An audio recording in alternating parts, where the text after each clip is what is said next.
విశ్వసృష్టి పరమాత్మకు సాష్టాంగ నమస్కారములు. విశ్వంలో ఆధ్యాత్మిక ప్రయాణము 2025 డిసెంబర్ మొదలు 2026 సంవత్సరంలో కలియుగం అవసాన దశ చేరువలో ఉన్నాయి. మన భారతదేశంలో గల ప్రజలందరూ కూడా ఆధ్యాత్మిక మార్గం వైపు వడివడిగా ప్రయాణం సాగిస్తూ ఉన్నారు.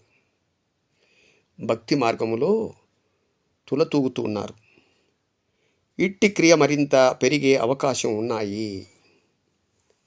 ఈ క్రియను గమనించినటువంటి ఇతర దేశస్తులు కూడా మన ఆచారాలు కట్టుబాట్లు ఆధ్యాత్మిక మార్గం వైపు మొగ్గు చూపుతూనే ఉన్నారు. ఒకే ప్రజ ఒకటే ప్రపంచం కావాలని, ఇట్టి శుభతరుణం రావాలని, జగమంతా ఒకటే కుటుంబం కావాలని ఆ దేవదేవుని ప్రార్థిద్దాం.